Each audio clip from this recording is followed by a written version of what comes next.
Hi guys, welcome back to today's video. My name is Peyton if you're new. This week I wanted to share 3 easy toddler meal prep ideas with you guys. So these are not my personal recipes, just things I got from Pinterest like every other mom in the world, but they have become staples in our household. They're pretty easy, so I wanted to share them with you guys. If you don't know, if you're new to the channel, I have a 17-month-old, be 18 months at the end of this month, and his name is Jonathan. He is just the funniest, sweetest, most energetic little boy, and he is an eater for sure. We went through a picky eater phase, but now I feel like he'll pretty much eat anything that he sees us eat. And so yeah, I just feel like I've been trying different recipes and wanted to share 3 that have stuck with our family for a couple of reasons. A, they're easy, they're affordable, my son will eat them, and they're super freezer friendly if you need them to be. So let's just jump right in. Recipe number 1 is an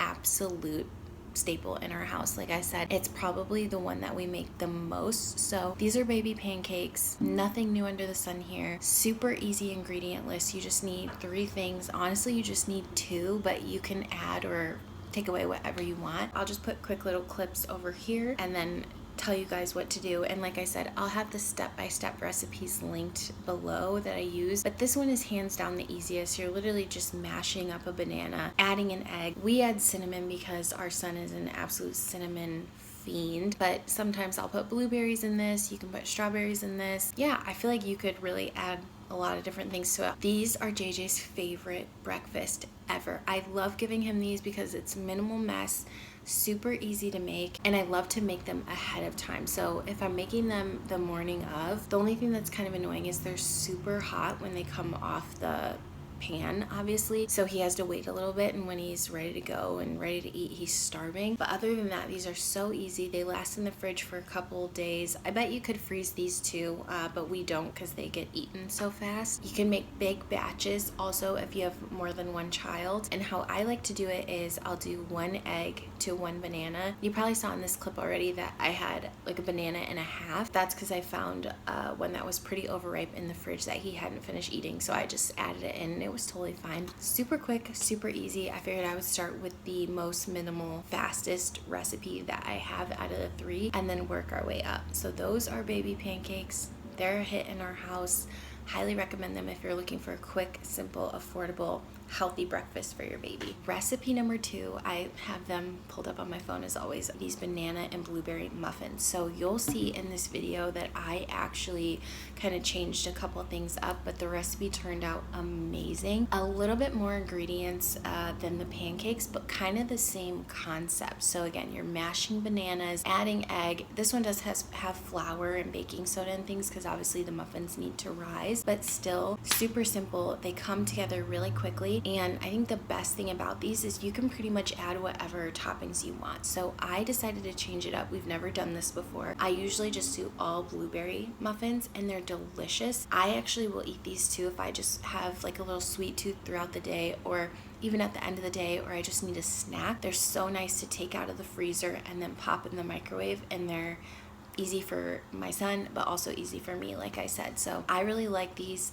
Again, really affordable, really easy to make, and you can make big batches if you have more kids or if you prefer that. You'll see I changed some things up. I didn't have butter, so I added olive oil and just looked up the conversion online. They turned out perfectly fine, so that was really nice. And then I also did half blueberry, half chocolate chip. I don't give him a ton of sweets, but I figured it'd be nice to just kind of change it up. I just use the Enjoy Life chocolate chips when I do add chocolate chips to things, so that's what I have here. And yeah, these were delicious, super easy, super fast to make. And then one thing I do with these, because I do freeze them, is I just take the heating instructions from the recipe and I write them on the bag. That way it's easy for me, but also easy for my husband. If I'm gone and he's doing a meal or doing a snack, then he can just easily see like, okay, this is exactly how long you heat this up for. And I find that to be super easy for us. Or if you have a sitter, that could be super helpful as well. They freeze really well and they're just as tasty. So these are another hit in our house. Okay, the 3rd recipe is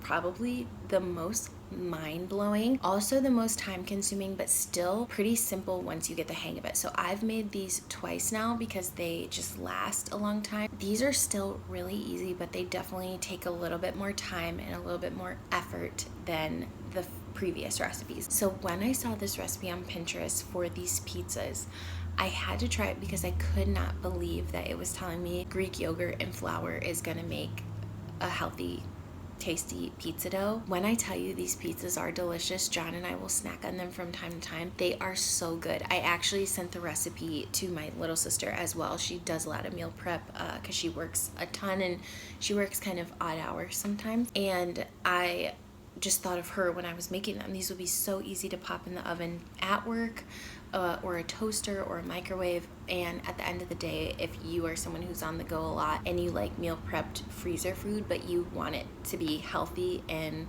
add whatever toppings you want, these pizzas are great. They come together super quickly. Like I said, it's just a little extra effort because you're physically kneading dough. I just followed the recipe and made a self-rising flour, which was way easier than it sounds. Added my Greek yogurt, and I did have to add probably like 2 to 3 extra dollops of Greek yogurt just to get as much flour incorporated as possible. But from there, it's so self-explanatory. Oh, I'm getting a package.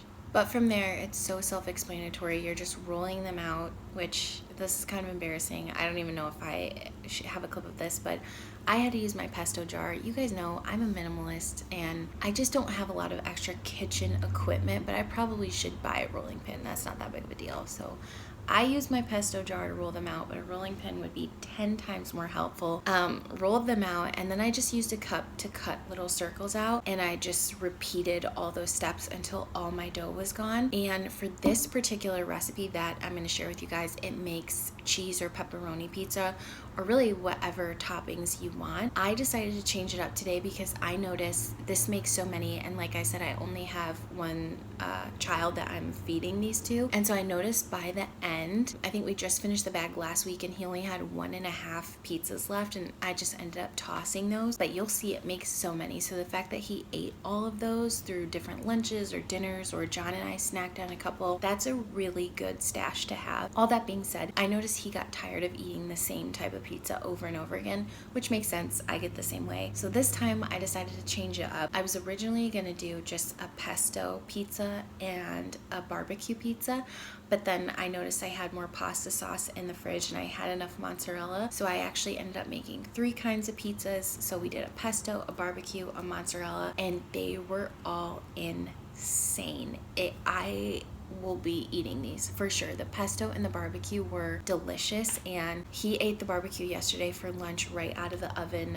He ended up waking up from his nap like right when it was finished, so he loved the barbecue. Those were a hit, and I'm excited for him to try the pesto. I think he's really gonna like those too. I just had to share this one. Even though it's a little bit more time consuming, I feel like it has the biggest payout of the 3 recipes. Especially if you do have a picky eater, you can tailor the pizza toppings to whatever they specifically like, and they're just so good. Also, we save so much money meal prepping this stuff, and even though I do not like meal prep, I did this to film the video over an entire nap yesterday, which is annoying because you're cooking, you're washing dishes, and then that's kind of your whole break.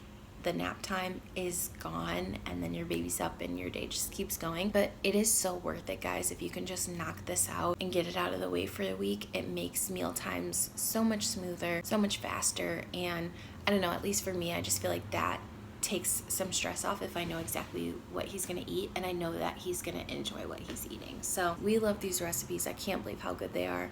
Cannot believe how easy they are. And like I said, buying freezer food and buying packaged food for your baby, a lot of brands just have so much extra stuff in them, I'm noticing, and I just don't want to be giving him that if I don't have to. Obviously, I'm not perfect. I'm just trying my best. You can see as a mom or dad what's going into your baby's food, and I don't know, that gives me peace of mind. But also it just saves so much money because prepackaged food is so expensive, and there's not that much in there a lot of the time. So that's all for today's video. Like I said, just short and sweet, but I wanted to share these recipes. Let me know if you try them, or if you guys have go-to recipes that you love for your toddler. I'm always searching for new ideas and new things to give him, especially if it incorporates vegetables or just things he doesn't eat day to day. We definitely kind of get in ruts and do the same thing over and over again. Hope your family finds this helpful, and thank you so much for watching. I will see you guys in my next video.